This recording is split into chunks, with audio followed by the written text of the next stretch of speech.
네, 안녕하세요. 오늘 새벽에 그 2024년 파리 올림픽 개막식이 있었거든요.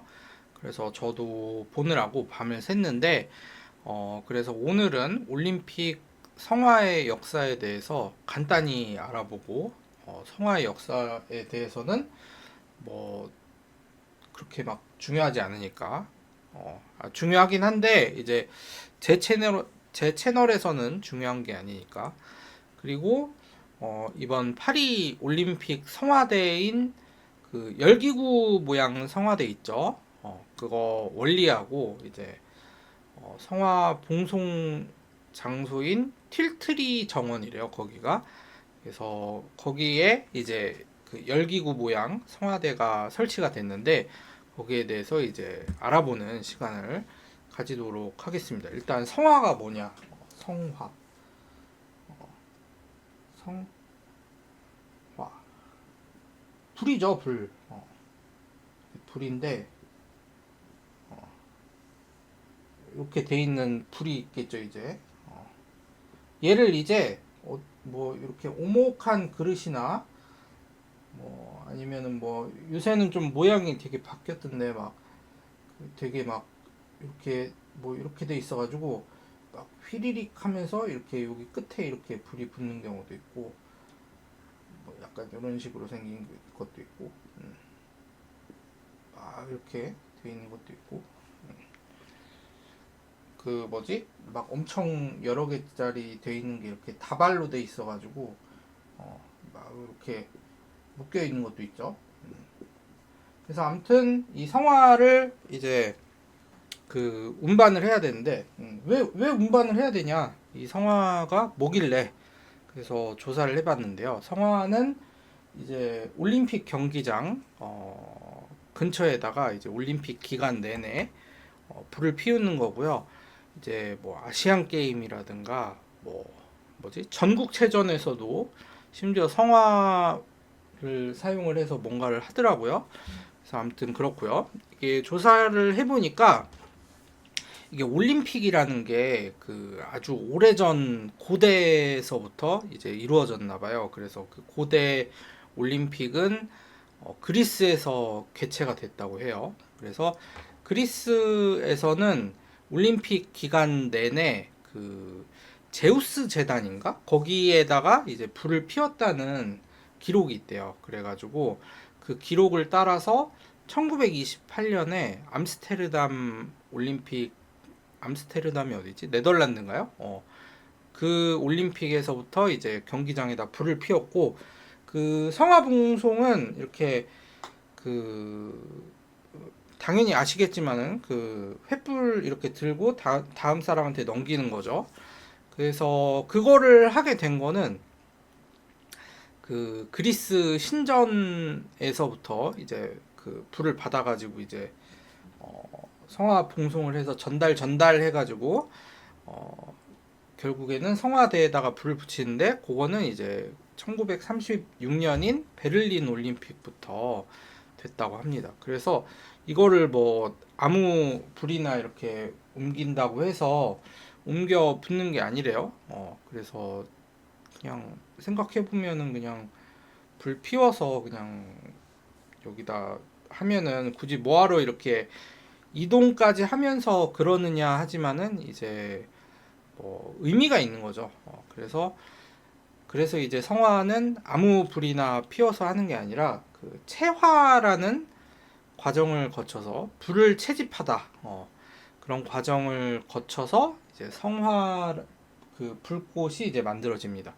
그래서 성화가 뭐 플레임이더라고요. 플레임. 불꽃. 성화니까. 그래서 찾아보니까 플레임이라고 돼 있고요. 아무튼 그래서 이 채집하는 거는 어떻게 하는지에 대해서 알아보기 전에 이 불을 어디서 채집을 하느냐에 대해서 또 조사를 해보니까 그리스가 있어요. 얘는 쓸데없으니까 좀 지우고 그 우리가 이제 이렇게 이탈리아가 있죠. 그리고 여기 이렇게 이게 무슨 섬이지? 기억이 안 나는데 아무튼 그리고 여기 어딘가에 이렇게 그 아테네 여기 살짝 들어가 있나? 요렇잖아요. 그러면은 대략 여기에 올림피아라는 도시가 있대요. 그래가지고 요 도시에 뭐가 있냐면 헤라 신전이라는 데가 있대요. 그래서 올림피아의 헤라 신전에서 이제 체화라는 게 이루어지는데 왜 제우스가 제일 센 것 같잖아요. 근데 헤라 신전이 제일 오래돼서라고 찾아보니까 있더라고요. 왜 그런지에 대해서 자세한 내용은 모르겠는데 아무튼 그리고 여기쯤이 아테네고요. 이제 그 이렇게 해서 이게 어디 반도지? 아무튼 그래서 여기가 이탈리아, 여기가 무슨 섬 이름이 네 글자였는데 아무튼 그리고 여기가 올림피아 그래가지고 여기에서 이제 헤라 신전에서 채집을 하고요. 채화를 하고요.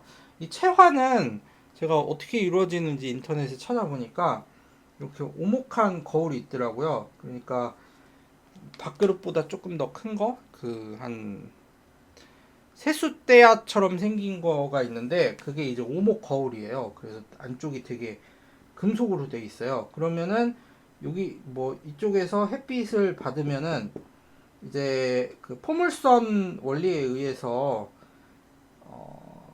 태양 빛이 한쪽으로 모이는 그런 과학적인 현상이 있잖아요.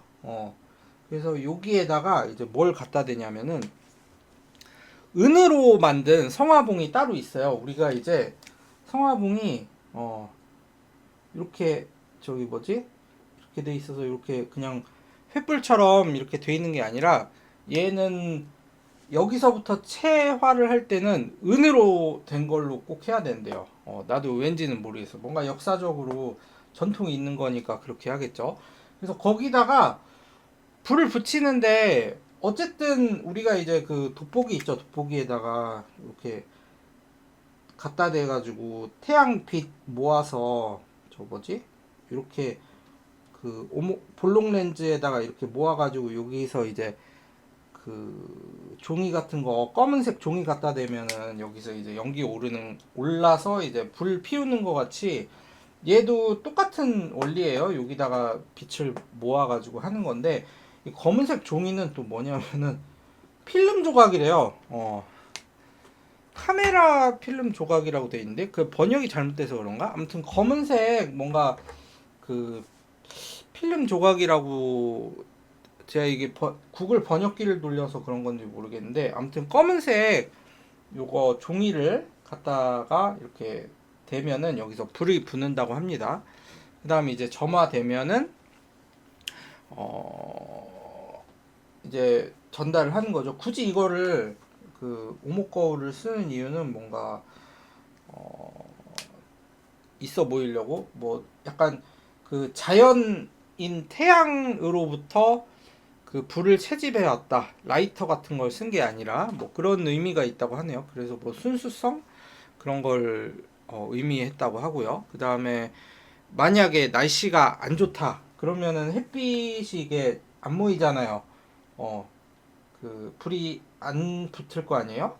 그러니까 이때는 어떻게 하냐면 미리 받아 놓는답니다. 하루나 이틀 전에 받아놨다가 그걸로 쓴다고 하네요. 그러려면은 굳이 조금 한 며칠 기다리면은 하긴 근데 이게 장마일 수도 있고 그 나라 이제 사정상 그럴 수도 있고 아무튼 그래서 미리 받아놨던 불꽃을 운반을 저기 이용해서 운반을 하고요. 이거 이제 불꽃 모으는데도 막 춤추고 뭐 노래 부르고 막 악기 연주하고 뭐 그런 게 있더라고요. 한 2시간 정도 길이 되는 것 같은데 아무튼 그거를 다 보지는 못했고요.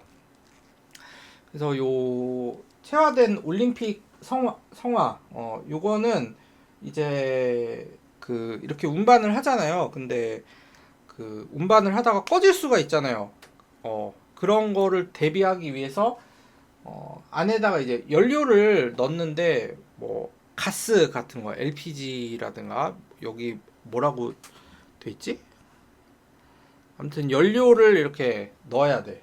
넣어가지고 그 다음 사람한테 이렇게 올림픽 개최지까지 이렇게 저기 넣거든요. 으아. 그래서 우리나라 같은 경우에는 그 이렇게 대략 그림을 잘 못 그리지만 요 나라 때문에 이제 단독으로 평창 올림픽에서 이렇게 할 수가 없었잖아요.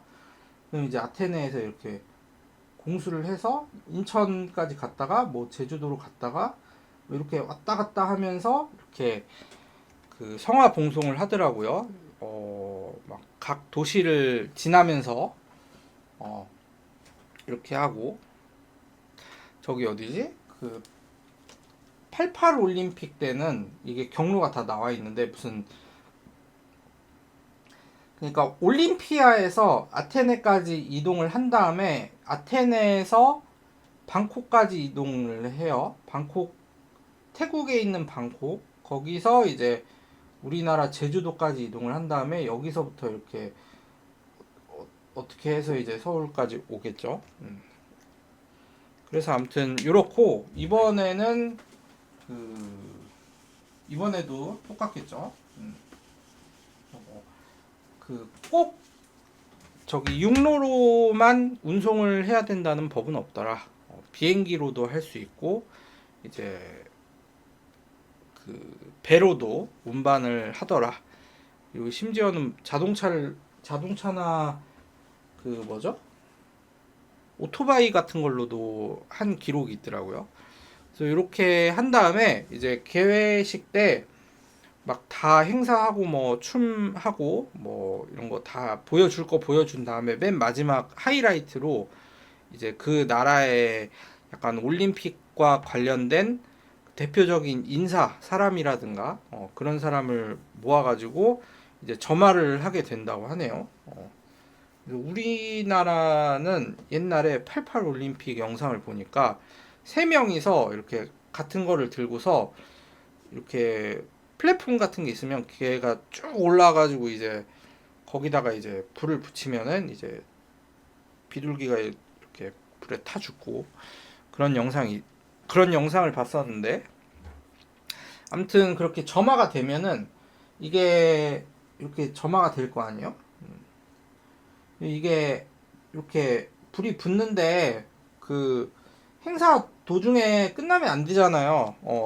얘가 불이 붙었는데 끊어지면은 불이 꺼지면 조금 그렇잖아요. 그래서 얘네를 불을 계속 붙이기 위해서 연료를 쓴답니다. 그래서 수소도 쓰고요. 요거는 이따가 말씀을 드릴 건데 아무튼 그렇다고 합니다. 그래서 이 성화봉 안에는 뭐 연료 그 다양한 연료 같은 거를 넣거나 옛날에는 뭐 등유 이런 것도 넣었다고 하는데 뭐 저기 뭐지 가스 연료 같은 거를 넣었다고 합니다. 그리고 이제 여기 불꽃이 이렇게 노출되면은 그 비 오면은 꺼지잖아요. 그래서 그거를 방지하기 위해서 무슨 이렇게 빗물을 이렇게 안 들어오게 한다든가 뭐 이런 장치들이 있나 봐요. 그래서 그런 장치를 했다고 합니다. 그럼 이제 성화에 대해서는 진짜 간단히 알아봤고 열기구의 역사에 대해서 알아보면은 이게 좀 메인이거든요. 그래서 오늘 이제 제 채널에서 열기구의 원리와 열기구의 역사 그리고 이제 의미에 대해서 얘기를 해보면 이번에 파리 올림픽에서 열기구였잖아요. 근데 여기 이렇게 생긴 거에다가 이렇게 돼 있고 모양이 어떻게 생겼냐면 이런 식으로 되어 있어서 가운데가 뚫려 있고 여기에 불을 붙이니까 화르르륵 하면서 전체적으로 이렇게 불이 다 붙는 그런 이제 모형이었죠. 그래서 저도 처음에 개막식을 이게 보다가 화딱지가 나는 거예요. 거의 3시간 동안 이게 잠도 참고 이거를 보는데 내가 이거를 보려고 했나 하다가 이거 해서 딱 불 붙여가지고 딱 올라가는 순간 우와 하고 정말 놀랐거든요. 그래서 이제 이 열기구 얘는 열기구가 아닌데 아무튼 열기구도 비슷하게 생겼습니다. 그래서 요 열기구는 여기 밑에가 뚫려 있고 위에 옆에인가 어디도 이렇게 살짝씩 뚫려 있던데 이런 덮개 같이 돼 있더라고요. 제가 그 유튜브 같은 데다가 유튜브가 아니라 옛날에 무슨 TV 프로그램 중에 요걸로 이제 뭐 여행 다니는 프로그램을 봤어요. 그래서 이렇게 돼 있습니다. 그래서 요 열기구의 원리와 역사에 대해서 한번 알아보도록 하겠습니다. 일단은 요거 사실은 그 이번에 그 파리 올림픽 전에 제가 과천 과학관에 갔거든요. 국립과천과학관이라고 과천에 있어요.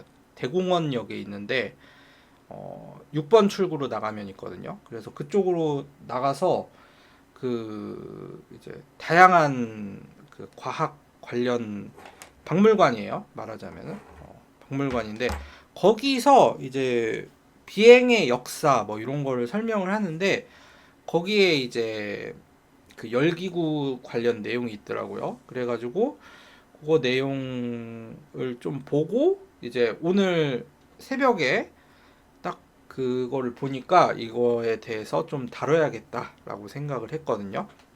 그래서 이렇게 다루는 거고요. 그래서 열기구의 원리에 대해서 설명을 하겠습니다. 그래서 요 저 뭐죠? 이 얘가 열기구죠. 이 열기구를 최초로 만든 사람은 누구냐면은 몽골피의 형제입니다. 몽골피. 몽골피.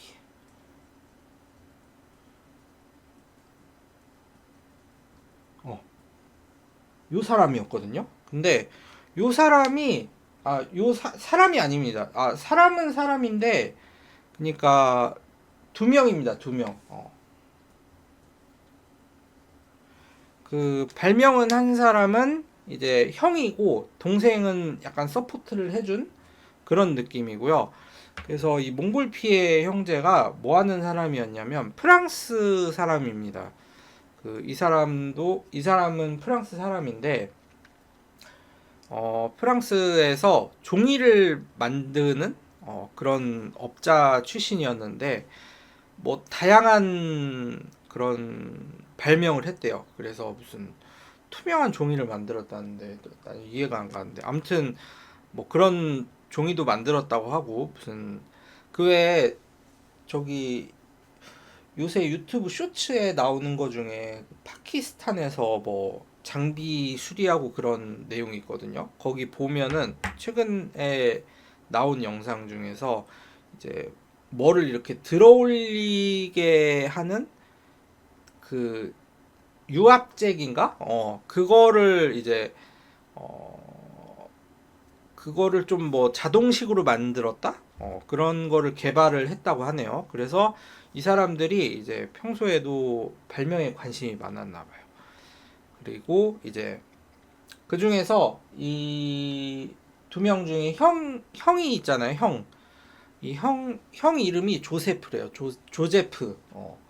이 형이 그 옷을 이렇게 말리고 있었는데 빨리 마르라고 그 불에다가 이렇게 갖다 대서 말렸나 봐요. 근데 이 보니까 가운데가 이렇게 불룩하게 튀어나오면서 얘네 옷이 막 뜨는 거예요. 그래가지고 신기해서 이런 거를 이제 어디에 응용을 할 수 있을까? 그리고 이제 이게 왜 되는 것일까? 그런 거에 대해서 생각을 했다고 해요. 그래서 이거를 발견을 해서 했는데 일단은 이게 왜 이런 현상이 발견이 되는지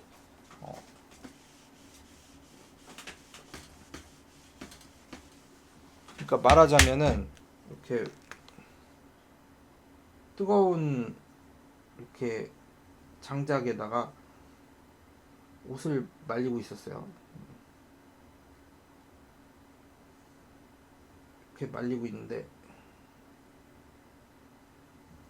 근데 얘네가 가운데가 이렇게 볼록하고 튀어나오면서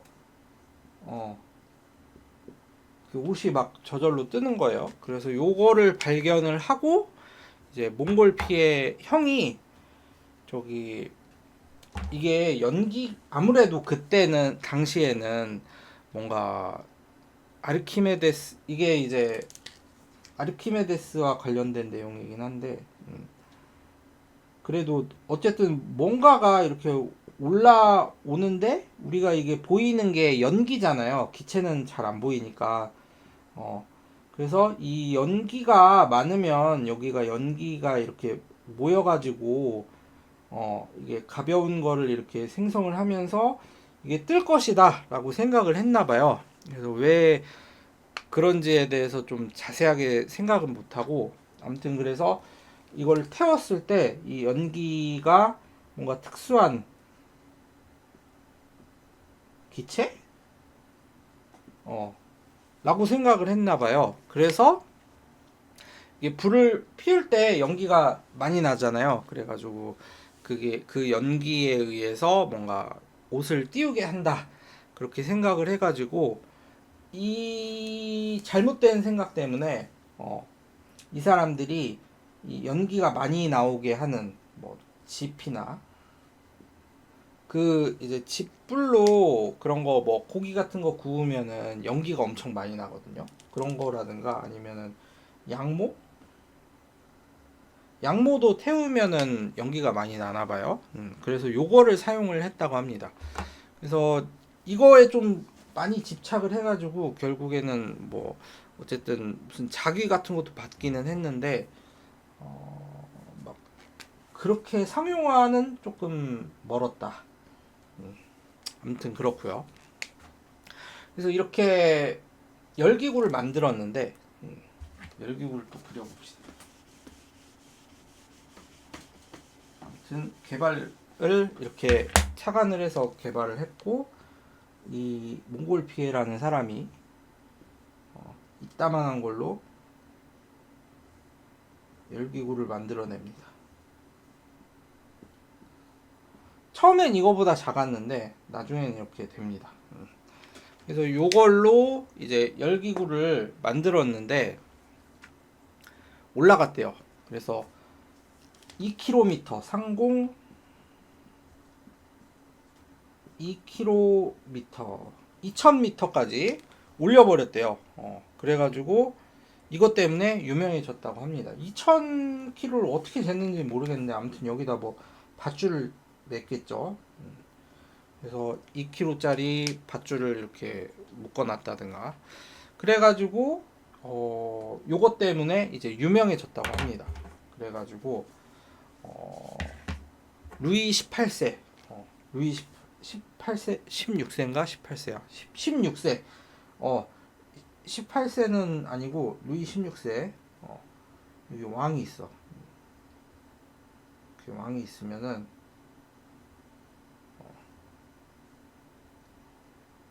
얘네가 이제 다른 데 살았었는데 불러와라 그래가지고 어디로 불러오냐면 이 왕이 어디에 살았냐면 수도인 파리가 아니라 베르사유 궁전에 살았어요. 그래가지고 베르사유로 베르사이유야 베르사유 아니면 베르사이유인데 베르사유의 장미 베르사유의 장미 아무튼 그래서 이쪽으로 이제 초청을 합니다. 그래서 형제 둘이가 이렇게 왔겠죠. 그래서 뭐지? 요것도 이제 띄우고 나서 한번 실패해서 더 커지게 만들었대요. 그래가지고 왕이 이렇게 왕하고 왕비가 또 있어요. 왕비. 그 루이 16세 16세 왕비가 누구냐면 아주 유명한 마리 앙투와네트입니다. 그 16세 루이 16세가 이제 더 잘 알려져야 되는데 그 이제 왕비가 더 잘 알려진 경우죠. 그래서 이 몽골피의 형제를 부르고 나서 6년 뒤에 이제 프랑스 혁명이 일어나게 되는데 그건 별로 중요하진 않고요.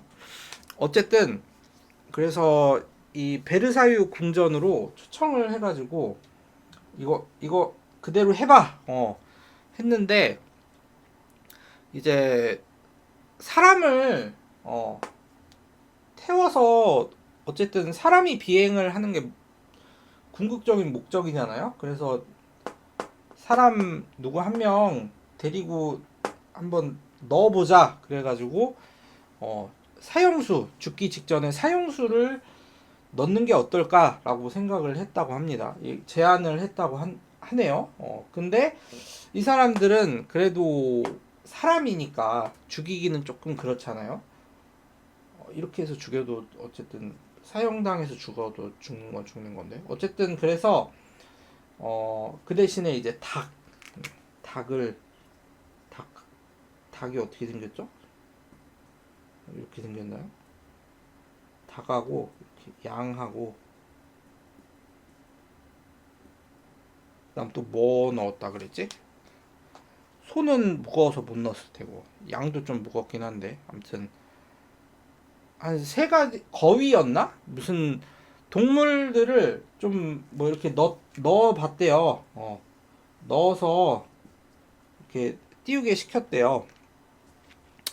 그래가지고 띄웠어요. 그 이제 어디죠?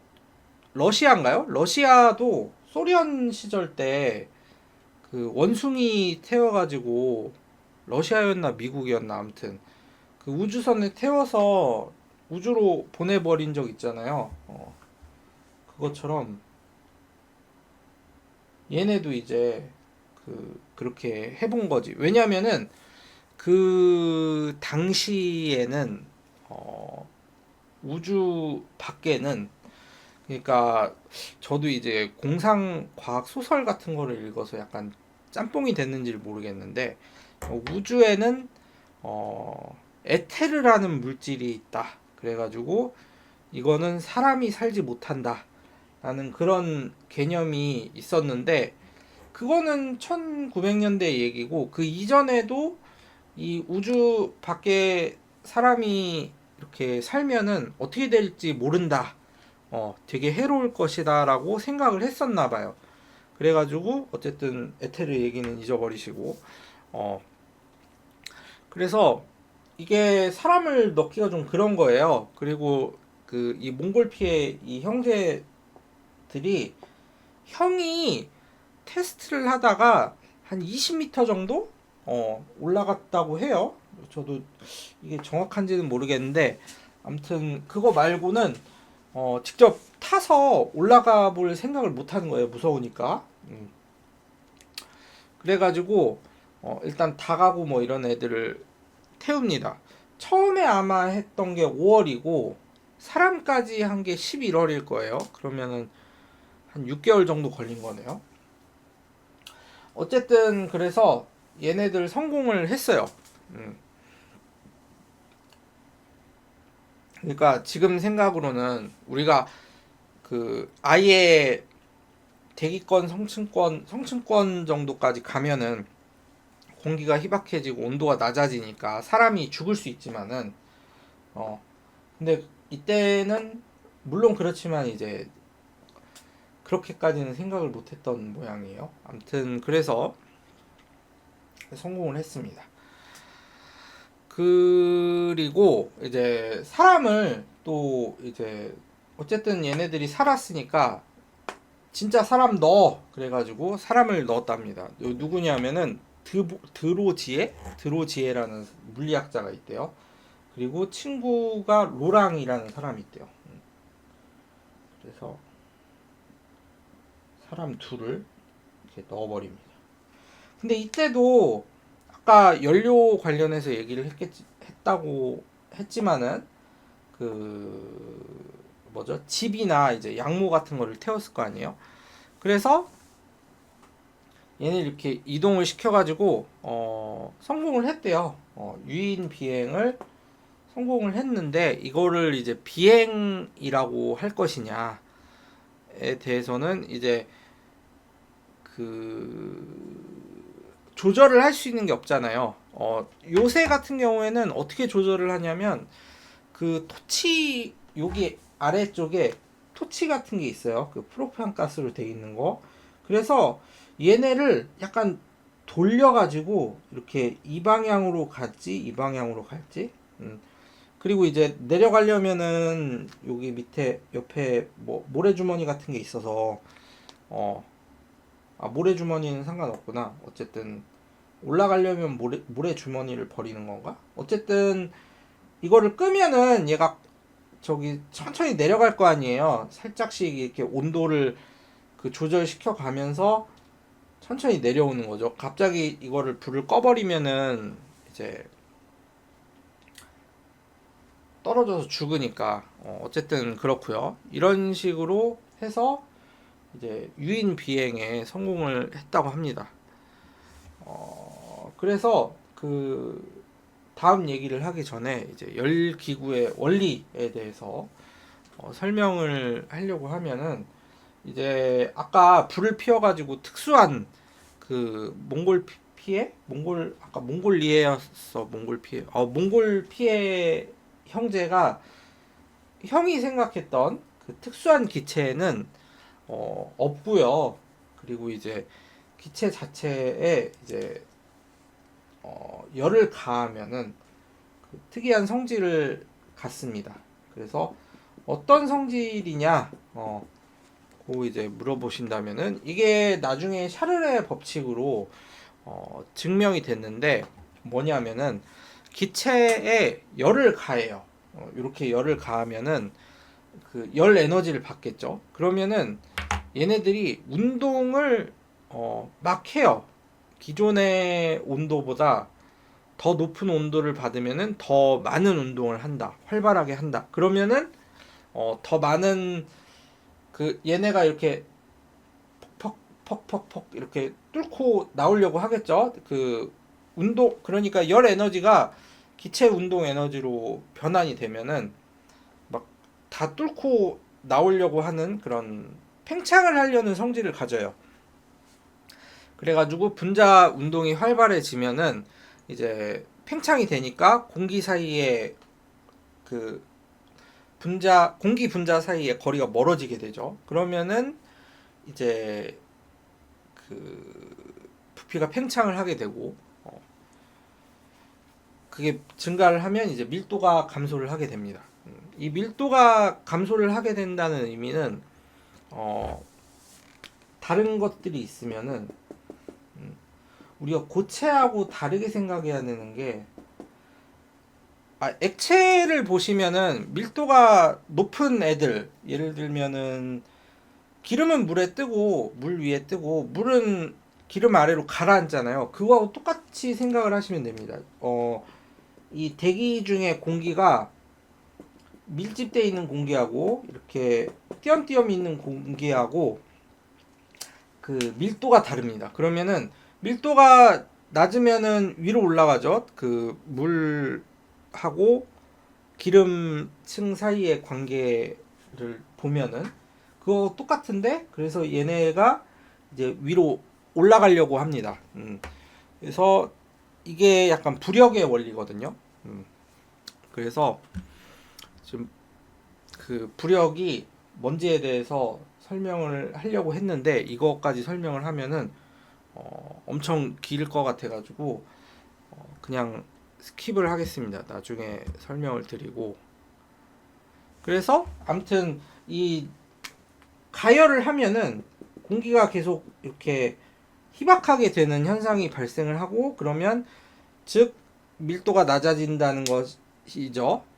부피가 증가하고 그러면 이게 부력에 의해서 뜬다. 그 예를 들면은 우리가 페트병에 공기를 최대한 제거를 한 다음에 물에 넣은 거하고, 페트병을 빈 상태로 그대로 물에 집어넣은 거하고, 페트병이 물에 이렇게 구긴 거는 가라앉을 거고, 이렇게 잘 구기면은 엄청 잘 구겨서 내부에 공기가 없도록 만들면은 이제 줄어들 것이고, 병을 그대로 던지면은 물 위에 뜨는 거죠. 그거하고 똑같다고 생각을 하시면 됩니다. 요거에 대해서는 이제 이렇게 설명을 할 거고요. 그래서 대류 현상도 똑같은데, 뜨거운 공기가 위로 올라가려는 성질이 있기 때문에 아무튼 뭐 난방할 때 이제 뭐 온돌이 좋다 뭐 이런 내용도 있고, 아닌가? 어쨌든 그래서 선풍기 같은 거 틀 때 이렇게 순환시키려면은 이렇게 윗방향으로 이렇게 해서, 아무튼 그렇고요. 뭐 얘기하려다 이 얘기가 나왔지? 아무튼 그렇습니다. 대류 현상 뭐 요거 뭐 이렇게 해서 올라간다. 뜨거운 공기가 만약에 밑에 있으면은 위로 올라가서 위에가 덥다. 예를 들어서 옛날에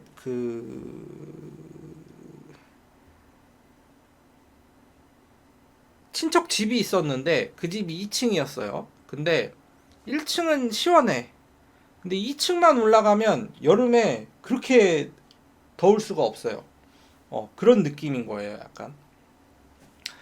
그래서 공기가 이제 위로 올라간다. 근데 더구나 여기 열기구가, 요거는 열기구 재질이 그때는 이게 얘네들이 종이 만드는 업자였다 그랬잖아요. 그래서 요 업자니까 종이에다가 플러스로 뭐를 넣었대요. 뭐 천 조가리 얇게 만들어 가지고 무게도 이제 경량화 시키고 했다는데, 이렇게 해서 이제 사람을 태운 비행에 성공을 한 뒤에 샤를이라는 사람인데, 자크 샤를입니다. 자크 샤를은 뭘로 유명하냐면 아까 설명드렸던 샤를의 법칙, 온도를 증가시키면 부피가 증가한다. 그래서 보일의 법칙과 샤를의 법칙을 합쳐서 보일 샤를의 법칙, 그래서 이상기체의 법칙을 유도해 낼 수 있었죠. 그래서 이 샤를은 이거 대신에, 요 가열하는 대신에 수소를 넣어서, 수소는 공기에 비해서 밀도가 낮잖아요. 어쨌든 분자량으로 보면은. 그래서 이 풍선에다가 수소를 넣어서 비행을 했다. 그리고 이 자크 샤를은 어디에서 했느냐도 중요한데, 아까 설명드렸던 튠르리 정원, 여기서 이제 본인이 직접 했대요. 이 샤를이라는 사람은 본인이 막 이렇게 용기가 있었나 봐요. 몽골피의 형제에 비해서, 몽골피의 형제는 이제 본인들이 안 하고 대신에 이렇게 지원자를 받아가지고 남이 대신 비행을 하게 했습니다. 근데 이제 이번에 올림픽에서 몽골 피해를 이렇게 모티브로 하지 않고 샤르를 모티브로 했다고 나와 있어요. 그래서 왜 샤를인가에 대해서, 몽골 피해가 어쨌든 최초 타이틀은 가져가지 않았으니까, 그래서 거기에 대해서 뭐 몽골 피해도 어느 정도 기여는 했겠지만은 거기에 대해서 한번 얘기를 해보려고 합니다. 일단은 샤를인 이유, 첫 번째는 뭐죠? 이게 상업적으로 구현해내기가 어려웠다. 당시에는. 그렇게, 이거는 제 추측입니다. 제가 요거를 쭉 보니까 이게 요거에 대해서 조사를 해보니까 상업적으로 되게 쓰기가 어렵겠다. 왜 그러냐면 아까 이 몽골피의 형제는 여기에다가 쓰는 연료를 저걸로 했죠. 아까 양모나 짚이라고 했죠. 지푸라기 이제 벼나 뭐 이런 거 하면은 이제 마른 볏짚 그런 걸로 했는데 그게 이제 뭐죠? 조금 오인해가지고 불을 피울 때 내는 연기? 그 성분이 약간 특수한 성분일 것이다 라고 생각을 했는데 그게 아니었죠. 그래가지고 그 뒤에 좀 경량화되고 약간 고열량인 프로판 가스가 나오기 전까지는 이게 제대로 활용이 되지 못하였을 것이다. 못하였을 것이다 라고 추측이 되지만 이제 반면에 샤를은 여기 풍선 안에 수소만 채우면은 계속 위로 올라가니까 그래서 별도로 계속 뭐 불을 피우거나 그럴 필요가 없어서 애초에 요거 태우려면은 연료도 필요하잖아요. 그래서 이게 필요가 없었기 때문에 샤를을 이제 선택을 했을 것이다. 이런 게 있고 그리고 이제 샤를의 방법이 몽골피의 방법보다 이제 샤를의 방법은 수소를 채워 넣는 거였잖아요. 그거는 거의 1차 세계대전 막 요때까지 사용이 된 것 같아요. 그래서 수소 외 비행선 폭발 뭐 이런 거 있었잖아요. 그래서 수소 비행선이 폭발을 해서 수소가 위험한 것을 알았다 뭐 이런 내용이 있는데 그게 아마 독일인가 어디서 사건이 일어났던 것 같은데 아무튼 그 사건에 의해서 어느 나라인지 모르겠으나 수소의 위험성을 깨닫고 그 전까지는 계속 사용을 했다는 거죠. 그 말은 즉슨 그래서 이 샤를이 수소 풍선을 만들 때부터 비행선이 폭파로 이제 수소 비행선 큰 폭파가 있기 전까지 계속 수소 풍선에 대한 비행 요거는 계속 유지되어 왔다. 그런 것이고 이제 마지막 세 번째는 올림픽 개최지의 지정학적인 위치에 영향을 준 것이 아니냐. 샤를이 먼저 실험을 했던 아까 어디였죠? 이름도 어려워. 무슨 리? 를리? 튠르리 정원에서 이번에 올라갔잖아요. 그러면은 튠르리 정원은 샤를이 실험을 했던 곳. 그리고 몽골피의 형제는 루이 16세가 있던 베르사유 궁전. 이렇게 이제 매치를 하면은 아마 지리적 위치 때문에 그렇지 않았을까. 최초라고 얘기를 했어도 그래서 그렇고요. 이게 조사를 하다 보니까 더 궁금해진 게 뭐냐면은 이 틸르리 정원이라는 데가 있어요. 이제 다 지우고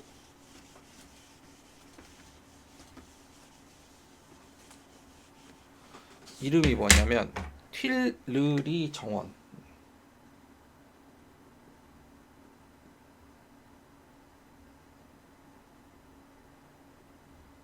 요게 있는데 요게 이 거의 성격 뭐냐면은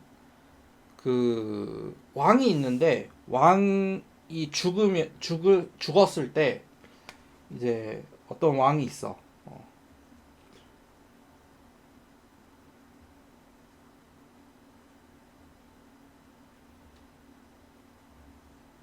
왕이 있는데 이 왕이 갑자기 죽어버렸네. 그래서 죽으니까 왕비가 있을 거 아니에요? 왕비는 뭐 티아라 같은 거 입었겠지. 이렇게 머리 이렇게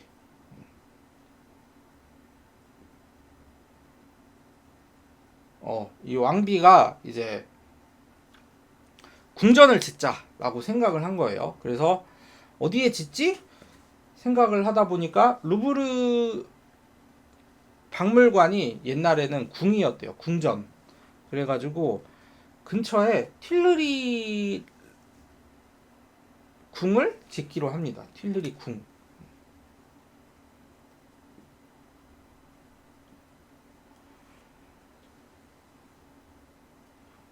틸르리 궁이라고도 하고 또 뭐였지? 다른 이름이 있었는데 불리는 게 다를 뿐이지 튀일리 정원이라고도 한대요. 그래서 아무튼 이 궁을 짓는데 요 궁 앞에 있던 게 이렇게 캐슬이 있으면은 여기 앞에 이렇게 있던 게 정원이거든요. 그래서 이 사람이 또 이 왕비가 얘는 죽어버렸고 이 왕비가 약간 원하는 게 그 이탈리아식 뭐지? 되게 괜찮은 그런 정원이었다고 해요. 이탈리아식 르네상스 정원? 뭔지도 모르겠는데 아무튼 요거에 대해서 설명을 생각해 보니까 하기 전에 아까 그 베르사유 궁전에 대해서 먼저 설명을 해야 되지 않을까? 아닌가? 이거 먼저 설명해야 되나? 몽골피해 형제가 먼저니까 베르사유 궁전을 먼저 해야 됩니다. 이렇게 예를 들면은 수도가 파리가 이렇게 있어요. 파리. 근데 베르사유 궁전이 파리에 있지가 않았어요. 그 대신에 파리에서 이렇게 남서쪽으로 가면은 여기에 베르사유 궁전이 있었단 말이죠. 그래가지고 이렇게 있었고 루이 16세하고 마리 앙뜨와네트가 그때 왕이었는데 약간 이거는 좀 TMI이긴 한데 여기 파리에 안 살고 여기에 살았다고 합니다. 그래서 여기 베르사유 궁전을 이 루이 16세가 만든 게 아니고 루이 16세의 선대왕인 루이 14세. 그러면 한 2대 전이 아닐까?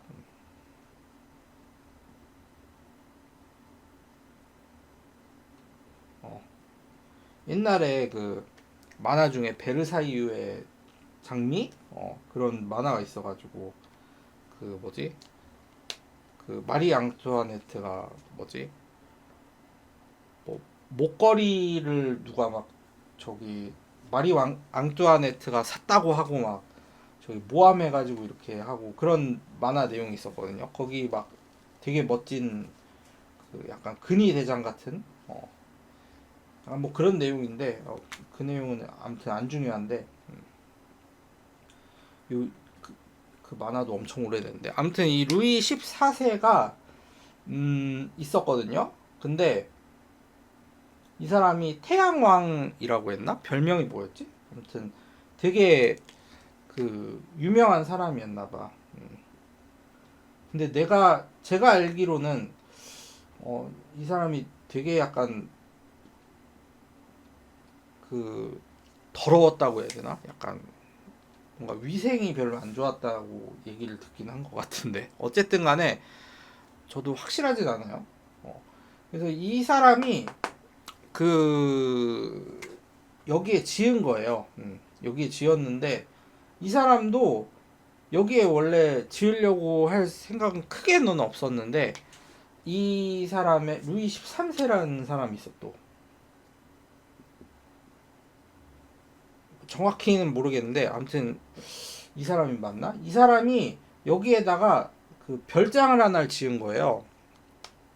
그래가지고 지어놔서 뭐 처음에는 그냥 간단한 별장이었는데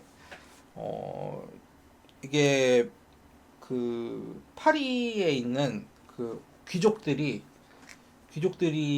조금 세가 커졌어요. 그래가지고 루이 14세가 왕권을 강화를 해야 되는데 이 귀족 이 귀족 놈들 때문에 못 살겠다 하고서 파리에서 나가버립니다.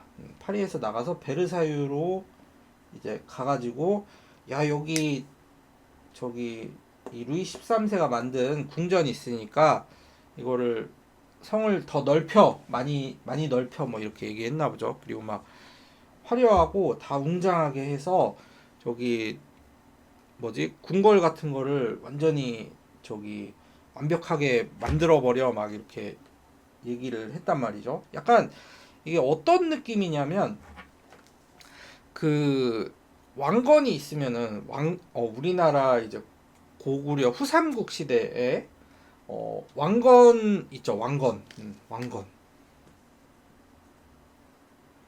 원래 왕건의 근거지가 송악이고 지금의 어디쯤이지? 개성? 개성쯤이고 그 왕건의 나중 적 말고 처음 적 궁예. 궁예가 이제 그 철원으로 천도를 하기 전에 여기 이제 송악에 있는 이 왕건 세력이 조금 못 살게 구니까 철원으로 천도를 했는데 이제 막 폭정을 일삼는다고 뭐 나오긴 했는데 역사는 승리자의 그런 거죠. 그래서 왕건이 얘를 죽이고 그다음에 이제 송악으로 다시 천도를 하는 느낌. 아니면은 이제 태조 이성계 조선 시대 태조 이성계가 그 우왕하고 창왕을 몰아내고서 그 다음에 이제 본인한테 선의를 이제 받는단 말이죠. 근데 그 거기가 이제 송악 그대로 이어지네. 요 송악 개경이 도읍지였는데 못 살겠다 해가지고 한양으로 간 거잖아요. 약간 이런 느낌이라고 보시면 됩니다. 그리고 약간 궁궐 증축 궁궐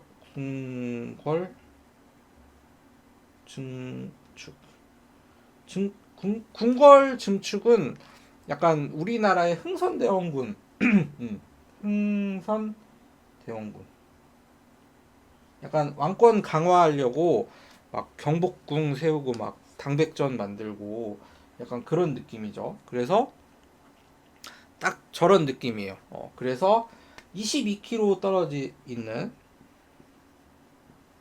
떨어져 있는 베르사유라는 이제 도시에다가 궁전을 증축을 했다고 생각을 하시면 됩니다.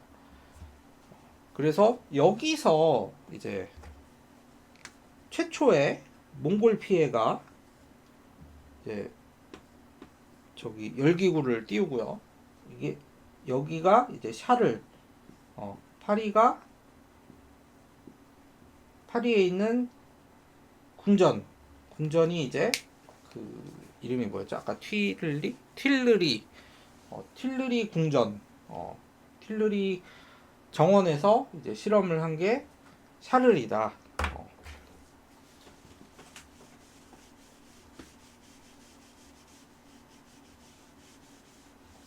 그래서 여기하고 이제 이어지는 게 틸르리 궁인데요. 여기가 파리고 그다음에 여기가 베르사유. 여기는 베르사유 궁이 있고 파리에는 틸르리 정원이 있고 틸르리 궁하고 틸르리 정원이 있고 여기 뒤에 루브르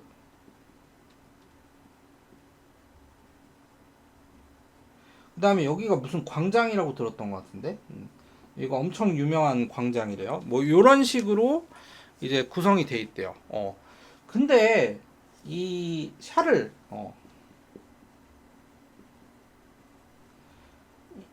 아까 이름이 뭐였지? 자크 샤를이었나? 플레임이 그냥 샤를의 법칙에서 자크 샤를이네. 아니 이 사람이 어떻게 튠르리 궁? 궁 앞에 있는 그 정원? 정원에서 이 저기 수소 풍선을 날리는 실험을 하지? 라고 해서 궁금해가지고 찾아보니까 어쨌든 1564년에 지어졌고요. 만듦. 이게 실험이 언제 일어났었지? 잠시만요. 1700 연도는 안 나와 있나?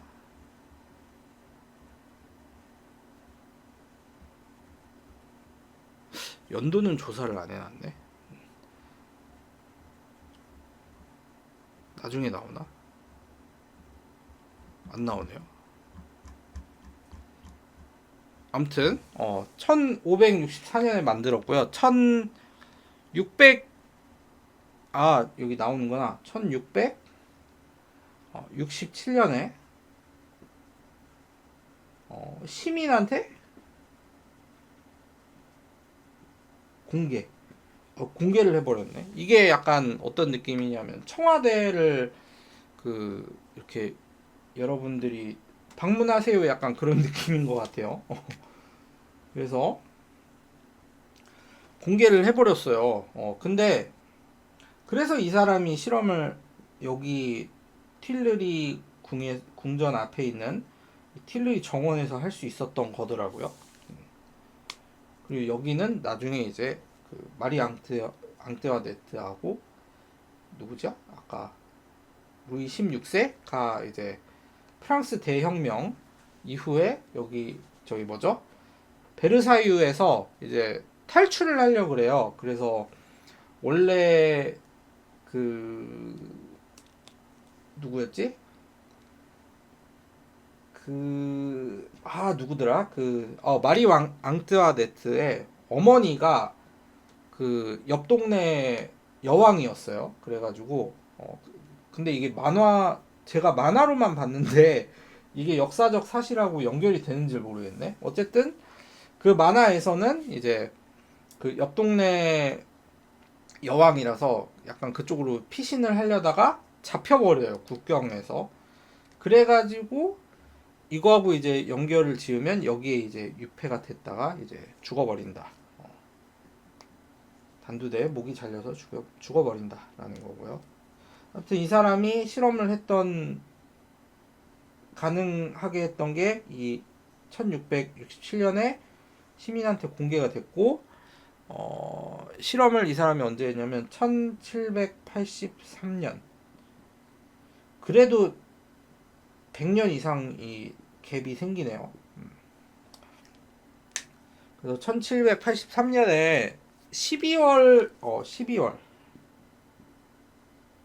1일이라고 나와 있는데 이때 이제 자기가 직접 그 풍선을 달고서 이렇게 비행에 성공을 하죠.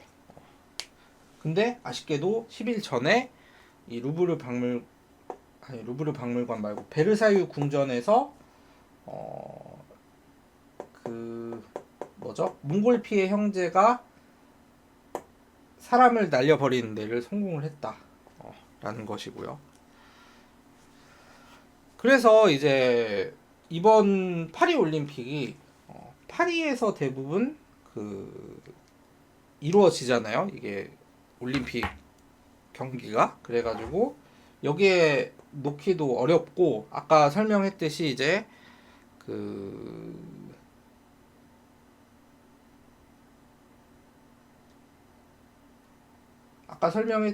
이 몽골피해 형제 거는 약간 사용하기가 어렵기 때문에 이 샤를 거를 이제 채택을 해서 했을 가능성이 높다. 뭐 그거는 들어봐야 알겠지만은 어쨌든 그렇고요.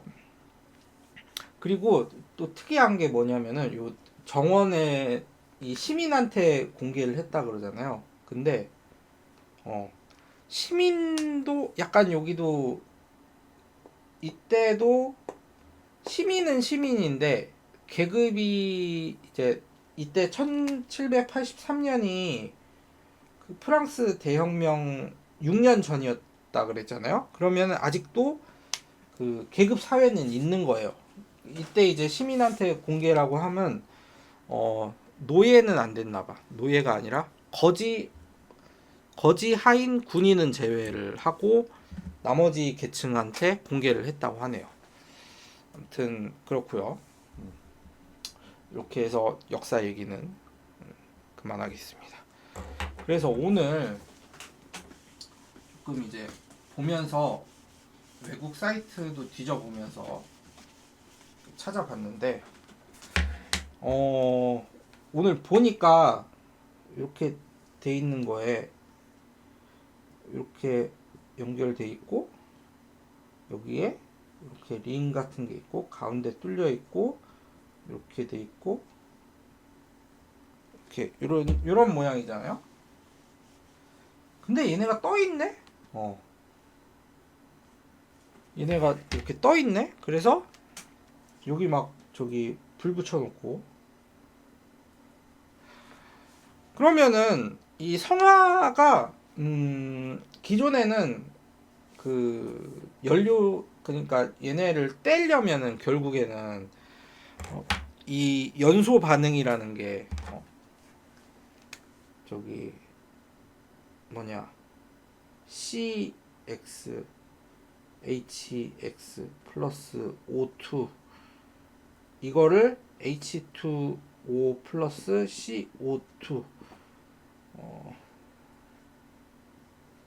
이렇게 바꾼 거잖아요. 이게 연소 반응이잖아요.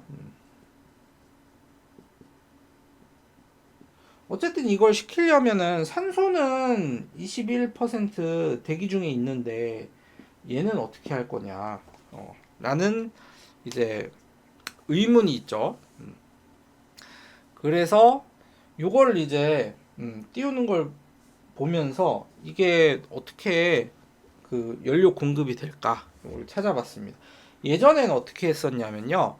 2020년대에는 뭐 약간 수소 경제 약간 일본에서도 그런 것들이 좀 활성화가 됐었나 봐요. 그래서 수소를 사용을 했고요. 2016년도에는 도저히 안 될 것 같아 가지고 저기 아예 성화를 작게 만들어 가지고 작게 만들면은 이 연소 반응에 드는 연료도 적을 거 아니에요. 그래서 적게 만들었고 평창 올림픽 때는 어떻게 했더라? 그 LPG 가스를 2톤을 태웠다고 했나? 하루에 2톤 분량의 LPG 가스를 태웠다는 내용 기사를 본 것 같아요. 그리고 2012년 런던 올림픽이죠. 이때는 하계 올림픽이었는데 프로판 가스하고 부탄 가스를 섞어 가지고 이제 태웠다고 합니다. 보통은 이제 프로판 가스를 많이 사용을 했다고 하네요. 그래서 이번에는 어떻게 공급이 될까? 그거가 궁금했어요. 왜 그러냐면 얘네가 떠 있잖아요. 근데 여기는 불이 붙어 있고 그러면은 어떻게 될 것인가 궁금해가지고 가능성을 제가 찾아봤어요. 가능성을 개인적으로 생각을 해봤는데 1번 연료를 줄어들면 원격으로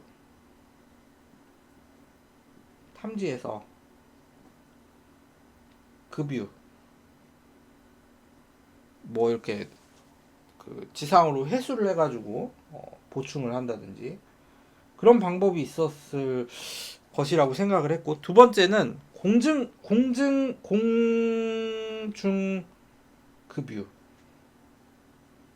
그 외 요새 공중 급유기 왜 이렇게 발음하기 어렵냐 공중 급유기 같은 게 있잖아요. 그래서 뭐 헬기라든가 아니면 뭐 특수한 장비를 이용해 가지고 그때만 이렇게 하는 거죠. 근데 생각해 보면 이게 여기 줄도 달려 있고 그러니까 이게 헬기라든가 하면은 되게 위험할 거잖아요. 그래서 3번 아래쪽에 급유관 같은 게 있어서 이게 뭐 약간 실 모양 아니면은 뭔가 약간 여기가 있어서 급유관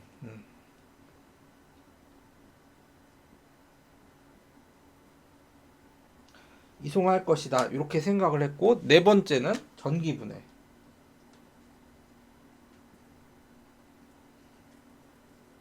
이게 아래쪽에서 위로 못 올리면은 아예 그냥 전기 분해를 한다고 생각을 했어요. 그래서 요거 이외에는 조금 생각을 할 만한 게 뭐 원자력? 크게 생각하면은 이제 프랑스도 원자력 하니까 그래서 이렇게 생각을 했는데 이제 신문 기사 관련돼서 신문 기사가 나왔어요. 그래가지고 조금씩은 다 들어가 있는데 맞지가 않고, 그래서 거기 신문 기사에는 어떻게 돼 있냐면은 일단은 이번 올림픽 모토가 친환경, 친환경을 키워드로 하겠다라는 거거든요. 그래서 그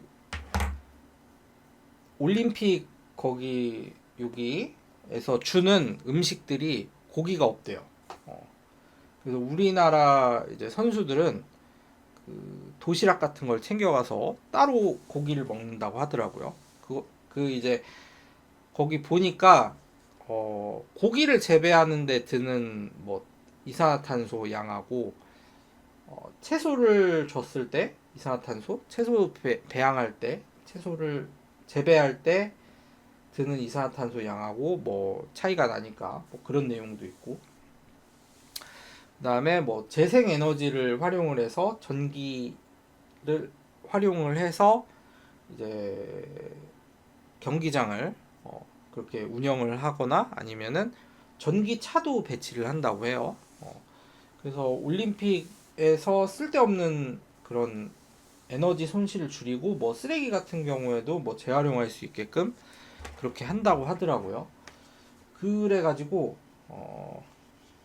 여기 기술에는 뭐를 썼느냐, 뭐냐면은 이제 여기 높이가 30m예요.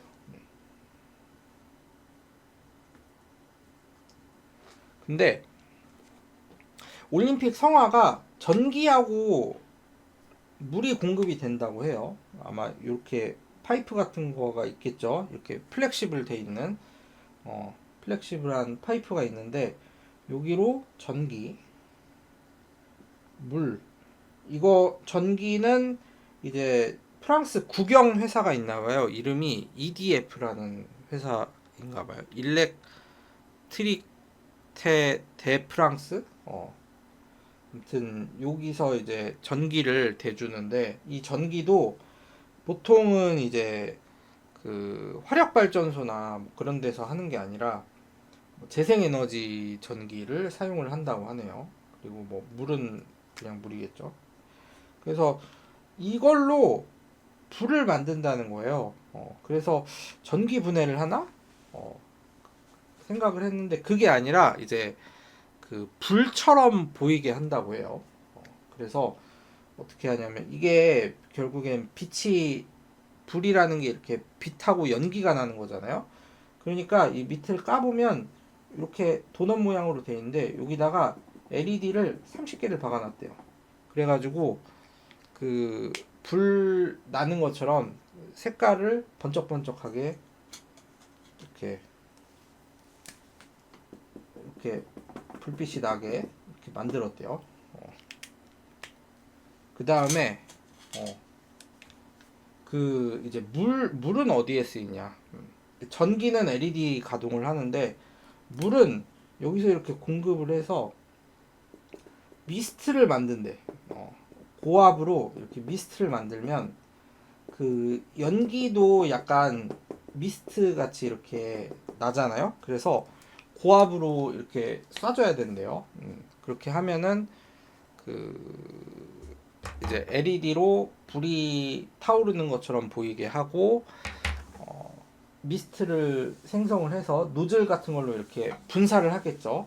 그렇게 하면은 이제 연기가 나는 것처럼 보이게 한다고 하네요. 그래서 지상에서 이렇게 공급을 하고 여기까지만 일단은 신문 기사를 토대로 이렇게 알아냈고요.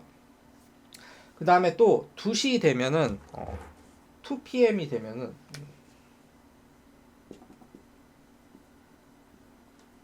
이걸 내린대요. 아마 이때 여기 안에 약간 불꽃을 적게나마 한 성화 하나 타오를 만큼만 만들어 놓고 요거를 이제 살려가지고 그 계속 뭐 연료를 바꿔 놓는다든지 그렇게 얘가 꺼졌는지 또 확인을 해야 되고요. 이 LED 때문에 그 꺼져 있는지 모르니까. 그래서 요거 확인을 하면서 이제 연료 공급을 조금만 해도 되겠죠. 요 LED로 대체가 됐으니까요. 그래서 이런 식으로 대체를 한다고 합니다. 그래서 오늘은 이제 뭐 더 자세한 내용은 국내에 계신 기자분들이 열심히 번역을 해서 해주시면 될 것 같고, 오늘은 이제 프랑스 파리 올림픽에서 사용되는 저 뭐죠? 성화대의 원리가 무엇인지에 대해서 조사를 해왔습니다. 그래서 저는 다음에 다른 영상으로 다시 찾아뵙도록 하겠습니다. 감사합니다.